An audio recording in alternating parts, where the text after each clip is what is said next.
And to everybody that's already joined us, good morning. Obviously, we're having a few technical difficulties. I want to thank you for the joining us for the July edition of the CAPIS research briefing. My name is John Lance, and I'll be your host this morning for this morning's presentation. If you were able to join us last month, you'll recall John Fagan and Brendan Walsh from Markets Policy Partners discussed the Fed's decision to pause rate hikes and some of the mixed signals that they've been sending. They also discussed commercial real estate risks as well as macroeconomic outlook. Today, we have the pleasure of having JC Peretz from All Star Charts joining us again.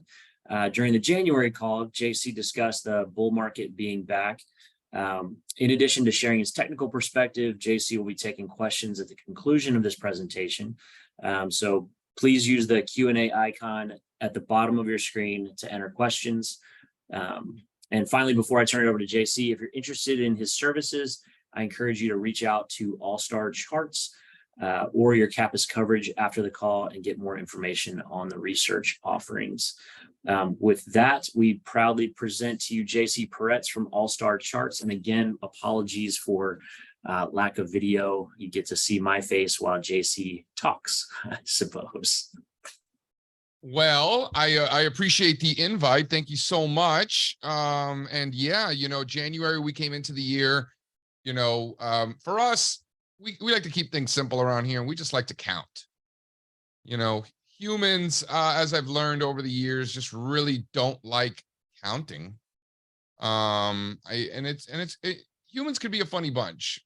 I think that as investors, we pay way too much attention to individual companies and economics and fundamentals, when the truth of the matter is all we're really doing is exploiting human flaws for our own profit. And you could really see that in the positioning.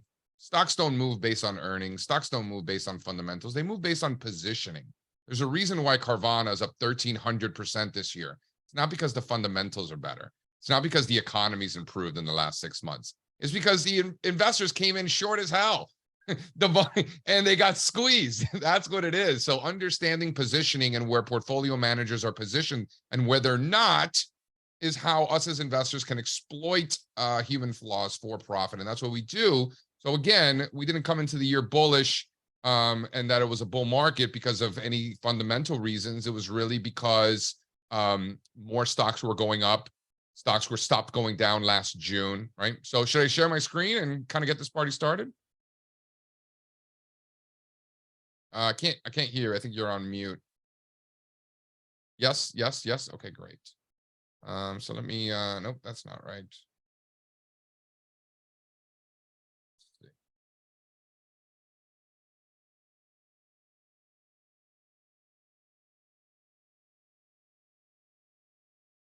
There we go. How's that? How's that look? I look good?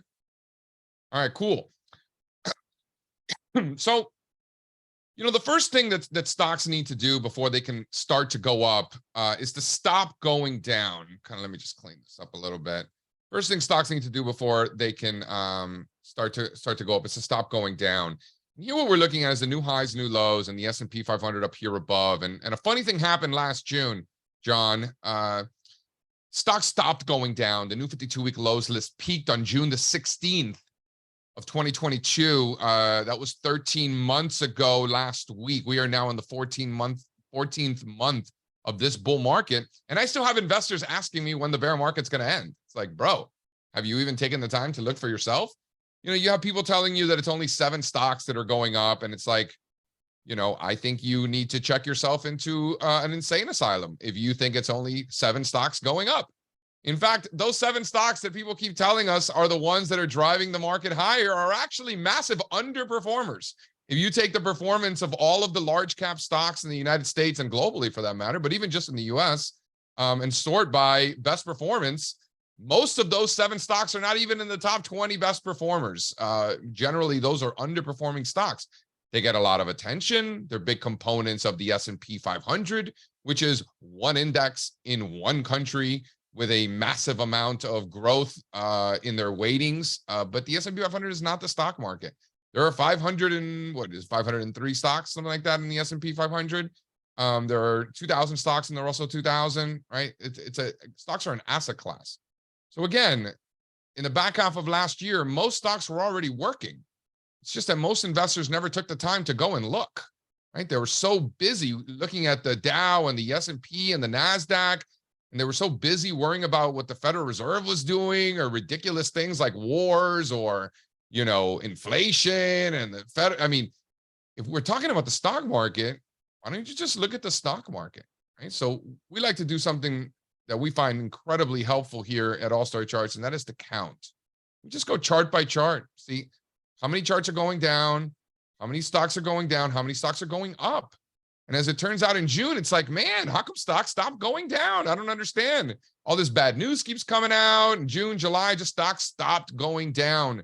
And that's the first thing that they need to do before they could start going up, to the point where by the time that the S&P 500 and the Dow and the NASDAQ finally made their final lows in the fourth quarter of last year, there weren't any stocks left still going down. There were very, very few stocks still going down. Most had already picked up and were heading higher. In the bottom of the stock market, the low was June the 16th of last year, like I said. And here we're looking at the performance of each of these sectors in the United States on an equally weighted basis since the lows last summer. And as you can see, consumer discretionary leading the way, up 36%, again, on an equally weighted basis. So this eliminates the Amazon effect.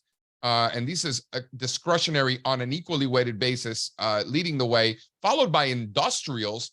And contrary to popular belief, this is not a tech-led rally. In fact, technology is the third best performing sector so far in this bull market. And John, I don't know if you've gone back and done the work in the past and looked back historically at bull markets, but early in the cycles, you know what tend to be the best performing sectors? As it turns out, it's consumer discretionary, industrials, and technology. And what do you know? This time is exactly like that. So I don't know why everybody should be surprised. In fact, this is a pre-election year, and we've never had a recession begin in a pre-election year. In fact, the pre-election years are by far and away the best years, and stocks really get going historically after midterm years. And what do you know? After the midterms, you had 7.5% returns for the S&P 500 in the fourth quarter last year, another 7.5% in the first quarter this year, another 7-8% in the second quarter. Stocks are going up every quarter. John, you know what doesn't happen in bear markets? Stocks don't go up every quarter in bear markets. By definition, it's the opposite. And this is the time that stocks are supposed to be doing really well. And as it turns out, stocks are doing really well. So again, I don't know what everybody's so surprised about. All of this is perfectly normal. In fact, if the stock market wasn't doing this well, that would be very unusual. And as speaking of very usual and normal, Wall Street strategists are completely on the wrong side of the trade. Again, as usual, when Wall Street sell-side analysts are at consensus, you generally do not want to be following along. You probably want to take the exact opposite of that. They came into the year with very, very low targets, looking for one of the worst years ever in 2023. As it turns out, it's been the best year for the NASDAQ ever. Again, classic. Now, after missing the entire first half of the year rally in the stock market, Wall Street strategists have the most negative back half of the year outlook on record. So Wall Street, not only did they completely whiff in the first half of this year, now they're telling you that we're going to have the worst second half ever, according to their estimates, the most bearish outlook of all time. Now, another a big factor that we tend to see is that, oh, JC, it's only 7 stocks. It's only 7 stocks. Well, here's the equally weighted NASDAQ 100 making new 52-week highs. So if math means anything to your process, obviously it's not just 7 stocks because there's 100 of them here equally weighted and we're seeing new 52-week highs. But JC, the equally weighted S&P 500 is dramatically underperforming the cap weighted S&P 500. Yes, that's exactly right. Do you know why that's happening? It's not have anything to do with market breadth. It's sector rotation. Here, the black line above is the equally weighted S&P 500, which every component of the S&P is equally weighted, right? Versus the market cap weighted S&P, where you've got a lot of Apple, a lot of Microsoft, a lot of tech, a lot of growth, right? So when you compare one to the other, in the back half of last year, the equally weighted S&P was dramatically outpacing the cap weighted S&P. And this year has been the exact opposite. Why is that? Because in the back half of last year, in the first 6 months of this bull market, it was led by the more value-oriented sectors, industrials, financials, materials. It was not technology and Apple and Microsoft and growth stocks. Those were the only stocks actually not performing. And then as it turns out, at the beginning of the year, we got that sector rotation, which is the lifeblood of any bull market, is that you get that sector rotation. So you can see the black line and the blue line here look exactly the same. Why? Because the value versus growth looks exactly like the equally weighted S&P versus market cap weighted S&P. They move together. So the fact that the equally weighted S&P has been underperforming this year is not a function of market breadth. It's a function of sector rotation. It's perfectly normal. We can actually see the same thing down below when you compare the S&P and the NASDAQ, as well as the Dow and the NASDAQ. The Dow has much more value in its composition than the NASDAQ. And while the S&P is certainly more growth than the Dow, still compared to the NASDAQ, nowhere near as much growth. So when you compare the S&P with the NASDAQ and the Dow with the NASDAQ, again, it has nothing to do with market breadth and everything to do with sector rotation. These four lines look exactly the same. So that kind of just sets the stage to, to identify what type of market environment we're in. Stocks are supposed to be doing great. As it turns out, they are. Wall Street at consensus thinks that the market's going lower. It keeps doing the opposite, right? So again, all of these things make perfect sense. Economists, for example, tend to be really late in the game because they approach the market with blindfolds on. Rather than focusing on leading indicators like the market, all they do is look at lagging indicators like the economy. So the market bottomed over 13 months ago, and now economists are like, maybe as it turns out, we might not be getting a recession after all. I can't believe it. I can't believe it. The stock market wins again. So if you have any ambitions whatsoever to profit in the market, I would encourage you to, I wouldn't say ignore economists, because we don't want to ignore them, because we want to see what they're thinking so we can do the opposite. Same thing with Wall Street sell side. Again, maybe not ignore them, but kind of see when they're in consensus so we can take the opposite end of that. And then now you're seeing Goldman Sachs, they came into the year talking about 2023 being one of the worst years ever. And now they're like, maybe things aren't so bad, right? And I'm not picking on Goldman Sachs. Like, it's just, there's a lot of herding mentality in Wall Street sell side. There's a reason why sell side research doesn't exist anymore. There aren't any sell side analysts anymore. Merrill Lynch in the 90s had 26 technical analysts. Now they have 2. And they're good buddies of mine, right? Paul Sienna, Steve Sutmeyer, great dudes, right? But the bottom line is the business has changed. And as investors, if we don't adapt, we will die. So when you talk about sector rotation, you had the leaders off the lows last summer. You had the laggards. This year, it's been the opposite. Again, that's perfectly normal sector rotation. So now what we're looking for is further rotation. What comes next? A big part of the bear case was, well, JC, the small caps are not working. It's like, well, all right, well, here they are now making 5-month highs. So what are you going to tell me, right? And when you zoom out in the Russell 2000, I see a series of higher lows and higher highs going back 20 years. So the uptrend in the Russell 2000 remains in place. Nothing has changed. As long as last summer's lows hold, like the market keeps proving that they do, right? Now we are making new 5-month highs. I think all is well. Like Kevin Bacon at the end of Animal House. All is well, remain calm, right? So here we're looking at a ratio of small caps versus large caps, the Russell 2000 smalls versus the Russell 1000 large caps.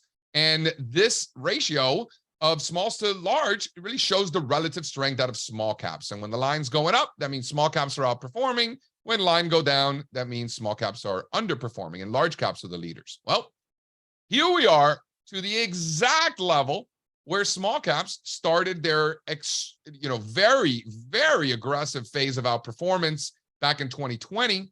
What do you know? We are right back to these levels now. So if there was ever a time where small caps were going to be, show some outperformance, this would be a perfectly logical area. So I figured I'd start this presentation by maybe busting a few myths, like this nonsense about the equally weighted leadership or lack thereof being breadth deterioration. Nothing could be further from the truth. really just sector rotation. Small caps not participating. Well, here they are making new 5-month highs, have actually been leading large caps over the last 2 months. So this has already been happening. And then another doozy that I love is, oh, JC, the consumer is dead. The consumer can't afford anything, right? Everybody's broke, JC. It's like, well, that's an adorable fairy tale to tell people. I mean, that's cute. That might be good to draw headlines, but the actual data is really the exact opposite, right? Consumer discretionary is actually the best performing sector since the market bottomed. And it's not just Amazon or a few of the large caps, because when you equally weight it, again, the best performing sector, making new 52-week highs on both a cap weighted and equally weighted basis. I'm told that this is a crisis, JC. Nobody can afford homes anymore, JC. All right, well, home construction stocks are making new all-time highs, so they must be doing something right. When you look at casino stocks making new 52-week highs. You look at airlines, which I know are industrials. They're not consumer discretionaries. Again, also making new 52-week highs. When you look at cruise lines, freaking cruise lines have doubled in price this year. So when they tell you the consumer is dead, they're either lying to you or very misinformed, because we continue to see the exact opposite. So you're seeing strength out of home builders, right? As we could see here, and we're seeing rotation and strength in small caps as we discussed. So what better time than the present to dive into what we like to call the minor leaguers? And the minor leaguers represent small cap stocks, which small caps traditionally are between $300 million and $2 billion in market capitalization. We think that that's foolish. We think that's too small. I mean, if you're not $1 billion company, you're useless to me. Like, come on. We have companies that are almost $3 trillion in market cap, and you're telling me that 10 billion makes it a large cap? No. So we changed the rules, and we decided that 1 billion is the minimum threshold to be a small cap in our world. So 1 to 4 is a solid really range of market capitalization to go digging into. In this case, we call them the minor leaguers because we want to catch them before they get called up to the bigs, if you will. And we sorted by relative strength and proximity to new 52-week highs. So as you can see here, the column all the way to the right is all zeros. That's because they're at new 52-week highs. So any of these idiots that tell you it's only 7 stocks going up, they clearly have not taken the time to go and count for themselves. So just a few names that stand out. Here's LGI Homes. Keep an eye on this one. $3 billion residential construction stock. If it's above 135, I think the risk is to the upside. MDC Holdings, another one, same thing. If it's above 47.5, I think the risk is to the upside. And if home construction doesn't mean anything to you, but you are an investor in the stock market, I encourage you to keep this one tight to the chest. As home construction goes, so goes the S&P 500. As you can see here, it's when home construction starts to deteriorate as the S&P continues higher, that is usually a heads up that something is wrong. So we look at home construction as one of the leading indicators, maybe something like semiconductors as well, fit into that category. So something that I will definitely continue to monitor. And now, what is the catalyst? What is the catalyst? JC, what's going to take stocks higher? Is it the Powell or the Biden or the one of the inflations, right? Because everybody's got inflation. If it's not the inflation, it's the deflation or the disinflation or the stagflation. Everybody's got inflation. Has nothing to do with that. As the dollar was strong, it was putting pressure on the S&P 500, or perhaps maybe it was the pressure in the S&P 500 that drove assets into the safety of the US dollar. Doesn't really matter whether it's the chicken or the egg that came first. They're happening simultaneously. As the dollar is strong, it puts pressure on the S&P. As you can see here, when the dollar peaked at the end of September last year, that's exactly when things really got going for the S&P 500. Most stocks were already heading up, but the S&P finally kicked into gear into the fourth quarter as soon as the dollar, really started to drop. And now here's the dollar making new 52-week lows as the S&P 500 is making new 52-week highs. And, not to pick on journalists, it's not that they're bad at their job. In fact, they're actually really, really good. But by the time that journalists pick up on trends and, they do a really good job of aggregating what investors are talking about, what investor sentiment looks like. And by the time that they figure it out, by the time they write their precious articles and, create their cover art and submit it for approval and actually publish the damn thing and it gets delivered, by the time all that happens, you're probably not early in the cycle, right? So generally speaking, you're late in the cycle. So the geniuses over at Barron's in early October decided it'd be a good idea to put a picture of George Washington flexing his biceps, wearing a tank top, jumping out of a dollar bill. And this was about 2 weeks after the dollar had already peaked. The dollar came tumbling down. It was a tremendous bullish catalyst for equities, as you could see here. And I remember waking up that Saturday morning, shaking my head, seeing that cover, being like, oh my God, the dollar's about to collapse. And thinking, this George Washington muscle man cover rings a bell. I remember The Economist came out with something similar back in 2016. The mighty dollar, George Washington bodybuilder over here. And of course, the dollar got destroyed in 2017.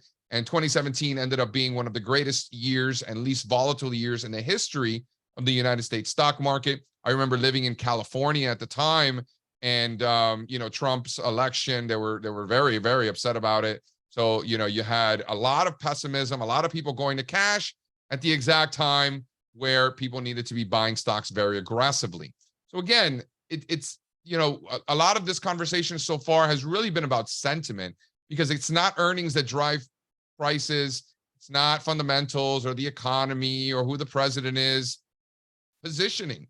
And short sellers came into 2023 with their largest short exposure ever, right? So rather than covering their shorts throughout that bear market that we had, they were adding to short positions. So what you're seeing in terms of the rotation and things like Carvana up 1,200% or 1,300% or whatever it is this year, again, has nothing to do with fundamentals. It's that shorts got caught on the wrong side and they got squeezed. That's really what it's all about. So it's a beautiful thing. We thank them. Beers on me, Perma Bears. And as bull markets progress, again, we're now in the 14th month of a bull market, and I still have people asking me when the bear market's going to end. We're now in the 14th month of a bull market. What you tend to see in healthy market environments is correlations coming off. During bear markets, when volatility is high, what happens is correlations spike to 1. Everything moves together, right? If market's up, all stocks are up, right? If the market's down, all stocks are down for the most part, right? And as the bull market progresses, these correlations really start to come off. So you could see the 6-month correlation here amongst S&P 500 components just completely collapsing. This is perfectly normal for healthy market environments. Things really don't get any more normal than this. I would encourage you to take a look at the largest 2 components of the S&P 500. You've got technology, which is already making new all-time highs. And then you've got healthcare, which is consolidating really sideways, right? You had a monster correction in the last bear market. Healthcare did not really participate to the downside. Stopped going up, but it didn't go down. Just went sideways. So you got 14% of the S&P 500 in healthcare. This 26 number is now closer to 29, by the way, of technology. So, you're really looking at almost half the entire S&P 500 is just these 2 sectors. So I would encourage you to keep a close eye on these, because if you're wondering what's going to drive the market higher, this is a good one.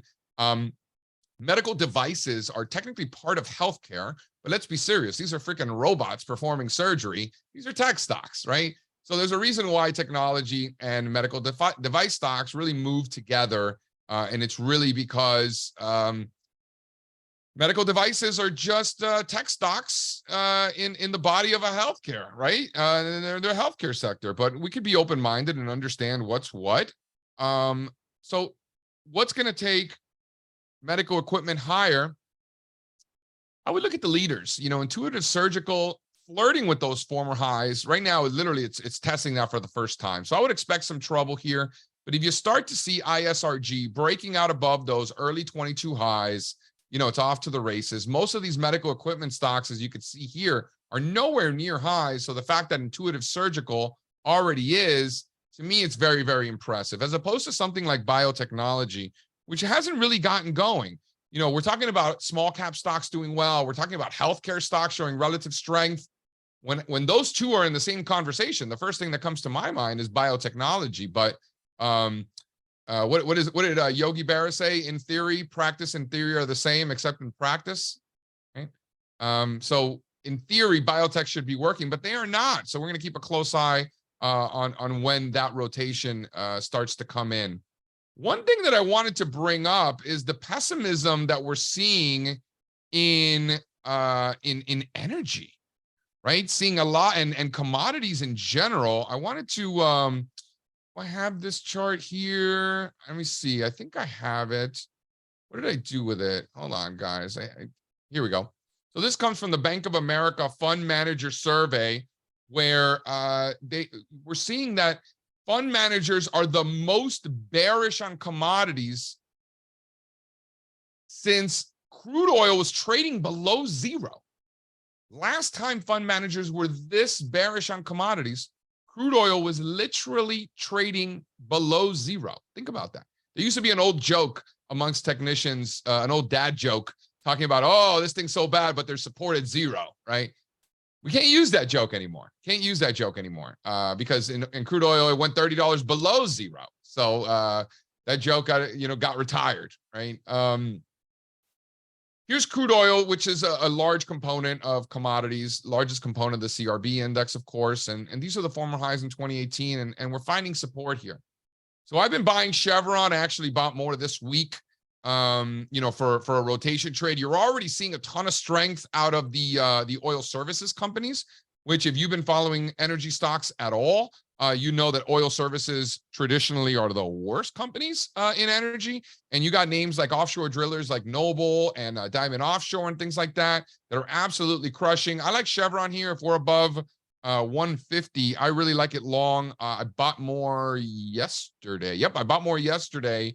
If fund managers hate it, I probably don't, right? Especially when they're a consensus. Fund managers, these large speculators, if you will, when they're at consensus, again, you probably want to take the other side of that. So energy in general is a place that we want to watch. So let me punch up a couple of other than what we're seeing in Chevron, which I just told you that I started buying. Take a look at CCJ. If you don't have enough Canadian uranium exposure, CCJ can get you done if we're above 32.5. I like this from the long side, above 32.5. Below that, we probably want to leave it alone. And then to sort of come full circle in terms of positioning, and it's not so much the economy or the Powell or earnings that are driving prices, but actually, oh, hey, what do you know? We're back. We're here. You had me turn off all the lights, so now I'm a little dark. But we're here, and the U.S. 10-year yield for me, the U.S. 10-year note for me is one of the most hated assets. Right? It reminds me a lot of how the stock market was positioned coming into the year, where large speculators, these are hedge funds, incredibly underweight stocks, very, very short equities. And what do you know? We're off to the best start to a year ever. Actually, I got a fun one for you. By the way, these fund managers, their largest allocation is still cash, and their lowest allocation is still stocks. So even though they've gotten their faces pounded in all year, and these shorts have just gotten squeezed, and if you've been in cash, like, just think about it like this. People last year thought that it was a good idea to buy bonds and get 5%. Common sense. Oh my God, I could just park my cash here and get 5%. Such a no-brainer. It was such a no-brainer that, as it turns out, that was the worst thing you could have possibly done. It seemed like a good idea at the time. As it turns out, if you're stuck only getting 5%, you missed out on one of the greatest rallies in the history of the stock market, right? That actually turned out to be a terrible idea, putting your money in collecting 5%. Couldn't have been a worse idea.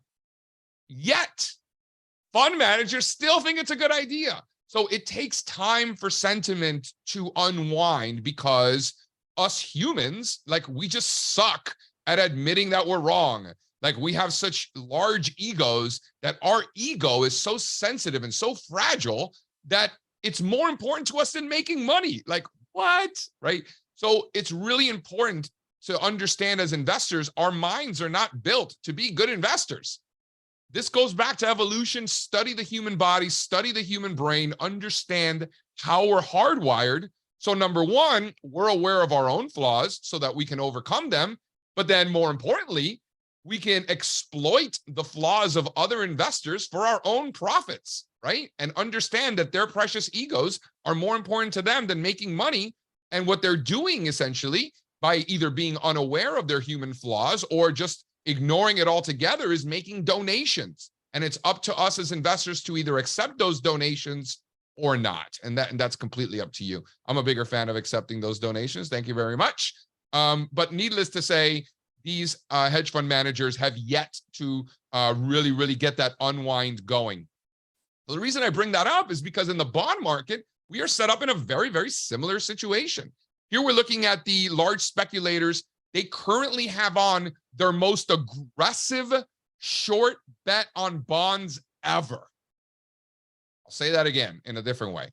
Hedge fund managers and other large institutions, buy-side institutions, for the purposes of this conversation, we'll just call them hedge funds. It's a little more complicated than that, but that basically explains who they are. Large hedge funds have never been this short of bonds ever. So do you want to bet that the dumb money is going to get it right for once? Or do you want to bet that, as usual, they're going to be completely on the wrong side of this trade? Because last time, they've never been this short, but the last time they were anywhere near this short was back in 2018, right before the bond market had one of its greatest rallies of all time. And these large speculators got their faces ripped off and interest rates collapsed to new all-time lows. And then here we are with their largest short bets of all time. So in other words, the dumbest money on the planet is at consensus betting that interest rates are going to scream higher. They're betting this now after the greatest rate of appreciation in interest rates ever. And now they're betting that interest rates are going up. So they're betting that the bond market is about to collapse right after the bond market collapsed. Now they're betting that the bond market is going to collapse again. Like Lee Corso and like the college football in the mornings, right? Not so fast, right? You know what I mean? So here we are. I am happy, incredibly happy to take the other side of these degenerates that are continuing to want to short this. And I would point you to what's been going on, because the stock market tends to be very intelligent. And here what we're looking at is growth versus value making new highs. And growth stocks tend to do well in an environment that interest rates are falling. And growth stocks tend to be under pressure and underperform when interest rates are rising, because if you know anything about fundamental analysis and valuing companies, those long duration assets, you know, companies that are just growing so fast, they're not going to make any money for 10 years or whatever it is. Those earnings fall dramatically as interest rates go up. Like, if you've ever seen like those calculators, I'm not a fundamental guy, but I have a lot of fundamental friends, and they've shown me the math. Like, as interest rates go up even a little bit, it destroys those future earnings, right? So that's why as interest rates are falling, growth stocks do great. Why did growth stocks in the United States dramatically outperform in the last bull market? Because interest rates were falling apart. So any index with a ton of growth outperformed. So countries around the world that don't have that much growth, because they're more in bank stocks and in commodities and things like that, they've been underperforming forever because they were not growth heavy in an environment that interest rates are falling that paid to be growth heavy. So the reason I bring all this up is because treasury bonds haven't been following along with that outperformance in growth. So who has it right? Is it the bond market or is it the growth stocks? And then when I look at the positioning from those commercial hedgers, and the dumbest money in the world is betting more aggressively than ever that bonds are about to fall, not so fast. Not so fast. I think it's the exact opposite. I think the stock market's got it right, and I think bonds play catch up, and the commercial, the large speculators get it completely wrong as usual, and the bond market starts to play catch up. So that's what I'm seeing. I think from an energy standpoint, like we discussed, some of those offshore drillers I bought Chevron. I think energy is set up to get, you know, nobody thinks energy is going higher in the back half of this year. And what's really interesting is that there's not a lot of large cap energy stocks, right? Energy is like 5% of the S&P 500. Last I checked, it's probably even lower now. Let me see. Energy is, drum roll, please. Energy is 4% of the S&P 500. 4%. You know what it represents in the NASDAQ? Energy represents 0.0, Mr. Blutarski. No energy weighting is no way to go through life, my friends. And if you think the NASDAQ is the stock market, you're incredibly mistaken, because the NASDAQ has no exposure to financials. In fact, I don't know if you know this, but fun fact, the actual definition of the NASDAQ 100 is the largest 100 companies ex financials. That is literally the definition of the NASDAQ 100, which is hilarious. So the NASDAQ 100 has no bank stocks, which is why it's done, one of the reasons it's doing so well this year. No bank stocks, no energy, no industrials, no real estate, no materials. The NASDAQ 100 is not the stock market. The NASDAQ 100 is a bunch of growth stocks. And not that there's anything wrong with that, but just understand what it is. So I think some sector rotation is the lifeblood of a bull market. So small caps, industrials, energy, you got financials. I was promised a banking crisis, Matt. I was promised a recession. I was promised a banking crisis, and all I got was a raging bull market. You know, it's all I got, a t-shirt that says, welcome to the bull market. Here's the bank index breaking out, making new 4-month highs. So I'm just not seeing it. Look at Bank of the Ozarks. This doesn't look too bad, huh? Doesn't look too bad. JP Morgan making new 52-week highs. I own this HSBC making new 52-week highs. You know, I'm just not seeing a crisis. To me, the only crisis I see is in the portfolios of the perma bears. That's how I see it. So with that being said, we can address whatever you want to address. You want to talk Bitcoin, we could talk Bitcoin. You want to talk you know, more uranium, we can do that. You want to talk about Japan, you know, fortunately here at All Star Charts, we are asset class agnostic. We are direction. I don't care if the S&P doubles or gets cut in half. I really don't care at all. Not my problem. Bitcoin could go to 1 million or 0. I really don't care at all. Gold could double or go to 0. Doesn't matter to me one bit. Fair enough. I think we're actually kind of running out of time. I know we kind of got started a little bit late, but I think we're right at that 40-minute mark. So I don't see any questions coming through. If anybody has any, go ahead and shoot that over. The goal is to ski downhill. I don't know if any of you have ever wanted to tried to ski uphill. It ain't no fun at all. You want to ski downhill, guys. And when you're in the direction of the underlying trend, that's what you're doing. Some people just love fighting trends, and that's really, really hard, man. You want to ski uphill? Knock yourself out. It ain't for me. No, absolutely not. Absolutely not. Speaking of skiing, I'm getting ready to get out of this heat of Dallas, Texas, and head to Colorado, where the high is less or 70 degrees. Or boy, somebody knows what he's doing around here. I